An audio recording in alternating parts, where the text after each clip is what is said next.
যেকোনো call record করবেন কিভাবে? আসসালামু আলাইকুম বন্ধুরা। আপনারা যারা কল রেকর্ড করতে চাচ্ছেন তাদের জন্য এই ভিডিওটি। এই ভিডিওটিতে আমি আপনাদের দেখিয়েছি কিভাবে আপনারা কল রেকর্ড করবেন। দেখুন কল রেকর্ড ২ ভাবে করা যায়। একটা হচ্ছে ম্যানুয়াল ভাবে আরেকটা হচ্ছে অটো কল রেকর্ড ভাবে। আপনারা অটো কল রেকর্ড এবং ম্যানুয়াল ২ ভাবেই কিভাবে কল রেকর্ড করবেন এই ভিডিওটির মাধ্যমে জানতে পারবেন। আশা করি সম্পূর্ণ ভিডিওটি জুড়ে থাকবেন, তাহলে আপনারা খুব সহজে যেকোনো কল রেকর্ড করতে পারবেন। তো মূল ভিডিওতে যাওয়ার আগে ছোট্ট একটা রিকোয়েস্ট করব, ভিডিওটিতে শুধু একটি লাইক দিয়ে দিবেন আর ভিডিওটি শেয়ার করে রাখবেন, কারণ আপনার প্রয়োজন হলে আপনিও কাজে লাগাতে পারবেন। তাই আপনারা যে কোনো কল রেকর্ড করার জন্য আপনারা যে কাজটি করবেন, এখান থেকে সর্বপ্রথম এখান থেকে আপনাদের ফোনের যে ডায়াল প্যাডটি আছে, এখান থেকে ফোনের ডায়াল প্যাডটি ওপেন করবেন। ফোনের ডায়াল প্যাড ওপেন করলে এরকম ইন্টারফেসে নিয়ে আসবে। এখন উপর দিকে লক্ষ্য করলে এখানে আপনারা 3 ডট পয়েন্ট পাবেন।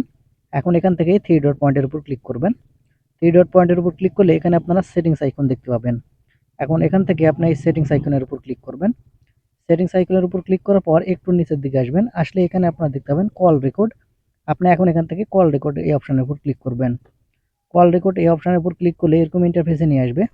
এখন এখান থেকে আপনি একটু স্ক্রল করে নিচের দিকে আসবেন। দেখুন একটু স্ক্রল করে নিচের দিকে আসলে এখানে আপনারা পেয়ে যাবেন অটোমেটিক কল রেকর্ড অপশন। আপনারা এখান থেকে আমি মার্ক করে দেখিয়ে দিচ্ছি। এখানে দেখতে পাচ্ছেন অটোমেটিক কল রেকর্ড অপশন। এখানে এখন আপনাদের ২টি অপশন চালু করতে হবে। এজন্য দেখুন ডান পাশে এনেবল বাটন আছে। এই এনেবল বাটন অন করে দিলে এখানে আপনারা দেখতে পাবেন এই অ্যালাউড, এখান থেকে এই অপশনের উপর ক্লিক করবেন। তারপরে নিচের যে অপশন আছে, আপনারা এই নিচের এই অপশনটি সিলেক্ট করবেন। এই অপশনটা সিলেক্ট করার পরে প্রথমে এখানে উপরে দেখলে এখানে লক্ষ্য করলে দেখতে পাবেন এখানে একটি এনেবল বাটন। আপনারা জাস্ট এখান থেকে এই এনেবল বাটনটি অন করে দিবেন। অন করার পর নিচের যে অপশনটি দেখতে পাচ্ছেন এই অপশনটি এখান থেকে অ্যালাউ করে দিবেন। দেওয়া হয়ে গেলে এখান থেকে আপনার যে অটোমেটিক যে কল রেকর্ড সেটা কিন্তু এখান থেকে চালু হবে। আবার অনেকেই চান যে অটোমেটিক সব কল রেকর্ড করবেন না, আপনারা ম্যানুয়াল ভাবে কল রেকর্ড করবেন। এই ম্যানুয়াল ভাবে কল রেকর্ড করার জন্য আপনারা যে কাজটি করবেন, এখান থেকে ব্যাক বাটনে ক্লিক করবেন। ব্যাক বাটনে ক্লিক করে আসার পরে এখান থেকে আপনারা ফোনের ডায়াল প্যাডটি ওপেন করে নেবেন। ফোনের ডায়াল প্যাড ওপেন করে নিলে এখান থেকে আপনি যার কল রেকর্ড করতে চাচ্ছেন তার নম্বরে এখান থেকে প্রথমে আপনারা কল করবেন।